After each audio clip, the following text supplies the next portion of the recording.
Your day moves fast. Your news should too. That's why there's a new and improved Wish TV app bringing you more local news, breaking alerts, live streaming, weather forecasts, radar, and Indiana sports all in one place. Customize your news feed to see the stories that matter most to you and get the information you need when you need it. Download the new and improved Wish TV app today on iOS or Android and take News 8 with you everywhere. From the All Indiana Podcast Network, This is AC's Conversations. AC's Conversations is about sports, music, TV, movies, and more. Everything and more. Everything is ready to go. That include the latest news and rumors, along with interviews with the biggest names in sports and entertainment. This is AC's Conversations with your host, News 8 Sports Director. The man is the real deal. Let's go to work, brother. Anthony Calhoun. Anthony Calhoun, joined by the legend himself, the 2008 Indy 500 winner.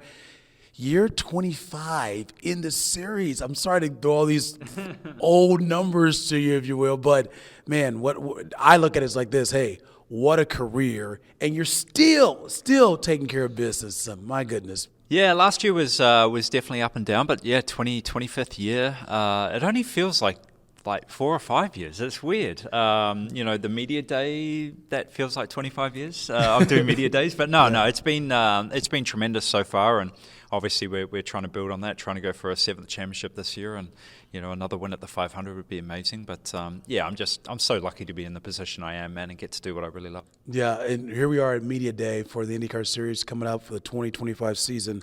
I know it never gets old for you, right? Getting a chance to see these other drivers, some familiar faces, but it also means, hey, it's time to go to work as well, right? Yeah, absolutely. It's time you kind of kick off the season. This off season was kind of remarkably long, I think, just in the sheer fact that there wasn't a whole lot of testing. Last year we had quite an intense off season just with hybrid testing. But yeah, this year I won't actually drive the car from the last race in Nashville in first or second week in September, and then the next time I get to drive is right before St. Pete in February. So. Yeah, it's is what it is, but man, that pent up tension, I think, for all of us trying to get to St. Pete for that first race, man, everybody's really pumped and excited.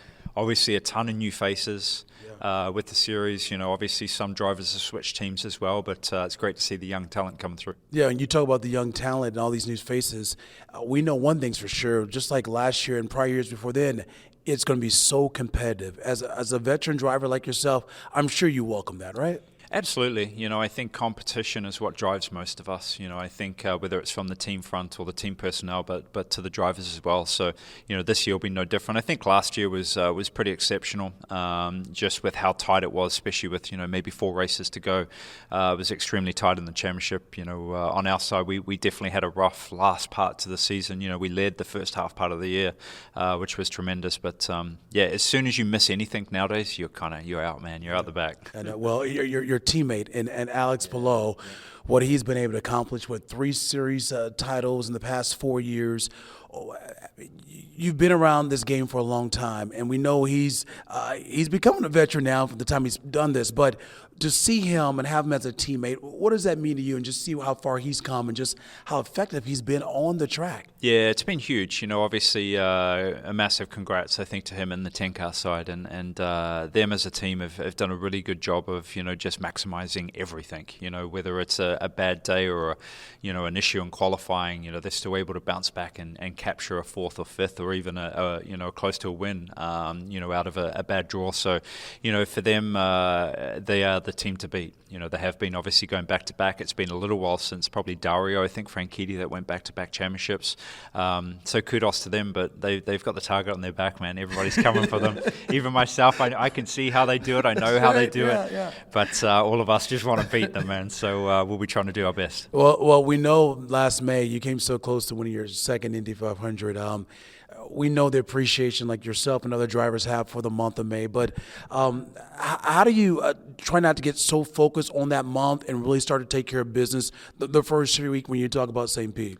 Yeah, I think for us, to keep it simple, we set 2 goals, right? First, win the Indianapolis 500. Secondly, win the championship. And I think once you come out of the 500, being, typically the 5th race of the year, you still got, 11 11 or more races to try and sort out that championship. And, hopefully you're in a good spot. Last year we were in a great spot after that race, and you can really focus on the championship. But honestly, it's the 500 is its own thing, but you have to treat it as just another race. I think it's so easy to get sucked into, how big an event it is, and just adding that pressure that you don't need to put on yourself. But there's a ton of races out there, and I think for us, and especially on the 9-car side, we want to win the first one, man. We want to go to St. Pete and win the first one.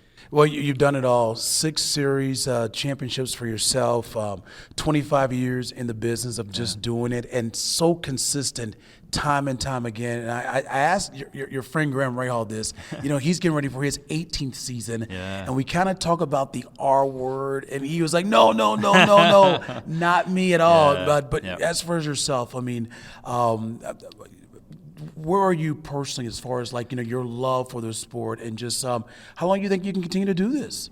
I don't know. I think it's one of those moments, and I think talking to other people that are retired, but unfortunately, I get to talk to a lot of people that are retired, and they're like, man, I retired too early. They were like, I should have just kept going because I really miss it. I really enjoyed it. But I think you'll know that feeling. And for me, I've got such great support from, my wife and my family, and obviously the team. For me, it's amazing that I'm able to do what I'm able to do and love the sport, and when that time comes, I'll know, but it's definitely not anytime soon. I love it. And we'll get chatting on this. I've been asking the drivers to send a special message to all the fans as they get ready for the 2025 season. So I'll let you take it away and just send a message to those guys. Yeah, we can't thank you enough. A massive thank you to all the fans. Obviously in Indy for the Indy 500, but across the country. This is a fantastic series, and we can't thank you and the appreciation for what you bring to us, and hopefully we can put on a great year for you. Cheers. Discover more at wishtv.com and when you follow Wish TV on Facebook. Plus, be sure to follow and subscribe to the AC's Conversations podcast and others on the All Indiana Podcast Network. Connect now at allindianapodcastnetwork.com.